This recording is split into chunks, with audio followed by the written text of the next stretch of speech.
Келесі 18-ші есеп. Берілген функциямен және оның туындысымен шектелген фигураның ауданын табыңыз дейді. Бұл бізде С тобының есебі. Бұндай есеп ортада кездеспейді деген ойдамын. Егер кездесіп қалса, былай шығарамыз. Берілген функциямен және оның туындысымен дейді. Алдымен туындысын табайық. 2х азайтылған 4.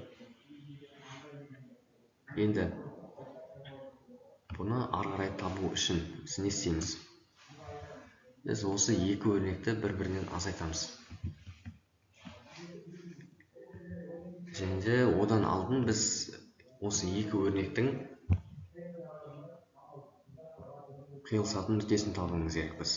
Яғни x квадрат азайтылған 4x қосылған 4-іміз тең болады 2x минус 4-ке.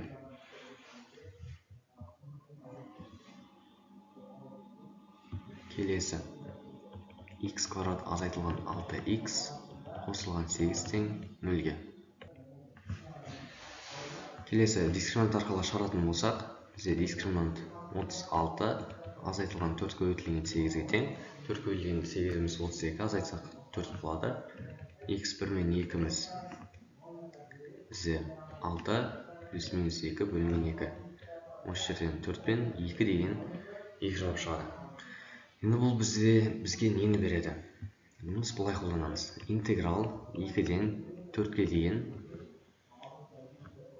x квадрат азайтылған 4x қосылған 4 азайтылған мына бір өрнегіміз 2x минус 4 dx. Бұл бізде екі фигурамен шектелген, екі функциямен шектелген фигураның ауданын табудың жалпы формуласы. Мына жерде бізде оң санда, теріс санда шығуы мүмкін. Егер теріс сан шықса, жай ғана модульге ала саламыз. Себебі бізде аудан әрдайым оңмен ғой. Ары шығаратын болсақ, 2-ден 4 x квадрат минус 6x қосылған 8 dx. Интегралдасақ,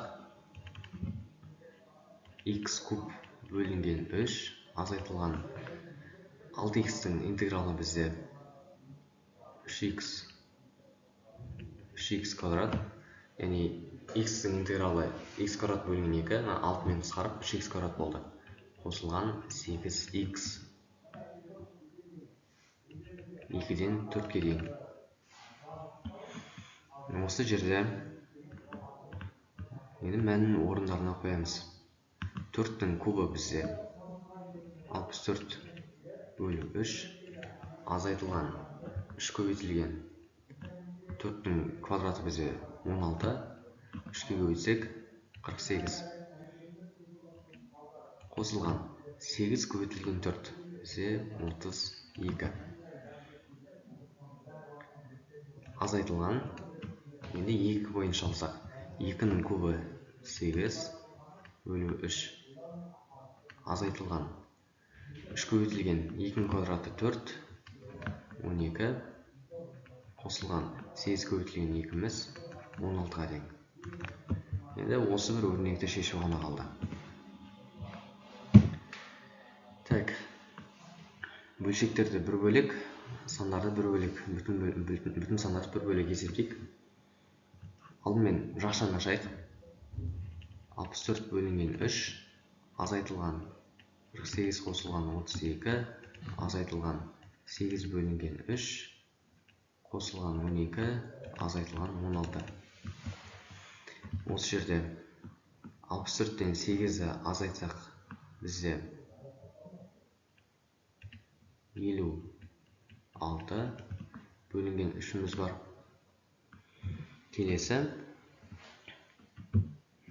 48-ден 32-ні азайтатын болсақ бізде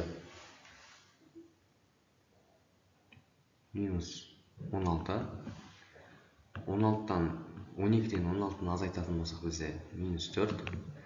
Екеуін бір-біріне қоссақ минус 20. 20-ға 3-ті береміз, ортақ бөлім. 56 азайтылған 60 бөлінген 3 тең болады минус 4 бөлінген 3 немесе минус 1,3/1. Енді бізде аудан әрдайым оң мән болғандықтан осының модулін аламыз. Оның ауданы бізде 1,3/1-ге тең екен. Ол бізде А жауабы.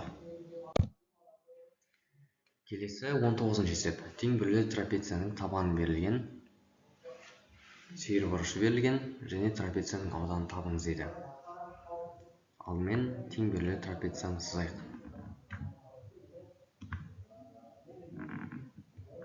Оның табандары 12 мен 20-ға тең, сүйір бұрышы 45-ге тең.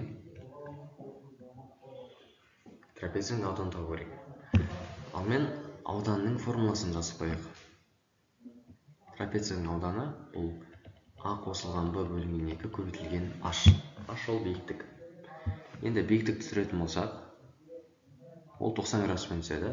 Мынау 90 болса, мынау 45 болса, онда екінші осы бұрышыда 45 градус болады. Себебі бізде ішкі бұрыштардың қосындысы үш бұрышта 180 градусқа тең. Азайтамыз бір бұрышы 90 тік болғандықтан азайтылған бір бұрышы 45. Яғни 45 градус.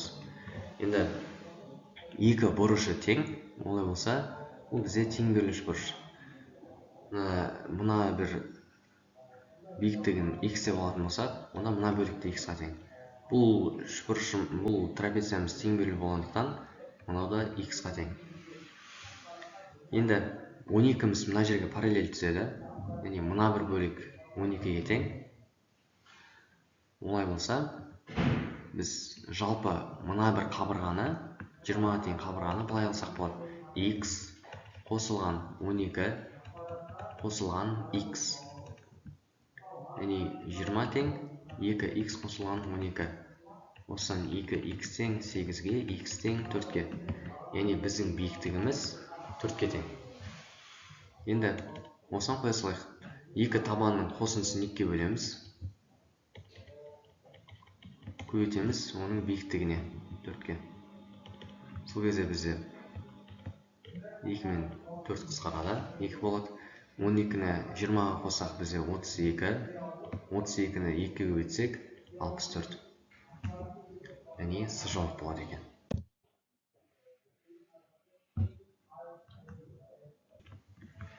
Келесі 20-шы есеп. Бізде арифметикалық және геометриялық прогрессиялар берілген. Олардың екеуінде де 61 мүше бар. Енді осы екі прогрессияда екеуінде де бар мүшелердің санын табу керек. Бұл бізде не сұрап тұр? Бізде геометриялық прогрессияны жалғастырайық.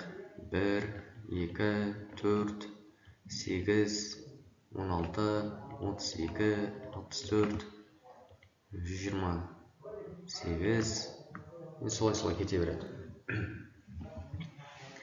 Енді арифметикалық прогрессияны жалғастырып көрейік. 6, 8, 10, 12, 14, 16, 18, 20, 22, солай кете береді. Енді осы екі прогрессияда ортақ мүшелері дәл осы сәтте бізде 8 бар ортақ және 16 бар. Бізде арифметикалық прогрессиямыз жалғасып кете береді. Бұл жерде 32, 64 деген сияқты сандар шыға береді. Ең ортақ мүшелер табылады бұдан басқа да. Алайда бізде шектеу бар, екеуінде де 21 мүше бар дейді.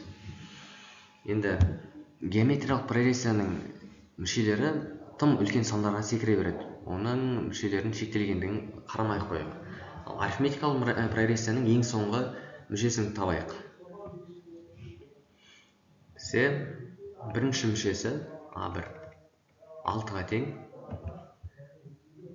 61-ші мүшесі бұл бізде қосымша оның қосындысы 2-ге тең, 2-ге қосылып отыр ғой. 61-ші мүшесі А1 қосылған 60D. А1-міз 6-ға тең, қосылған 60 көбейтілген D-міз 2-ге тең. 120, 126. Яғни осылай жалғасып, 126-шы мүшеде тоқтайды екен. Олай болса, арасында 32 деген сан бар деген сөз, 64 деген сан бар деген сөз. және де 128-ден ары қарайғы сандар жоқ, себебі 126-пен тоқтайды. Олай болса, екеуінен ортақ мүшелер бізде 8, 16, 32 және 64. Барлығы 4-тен.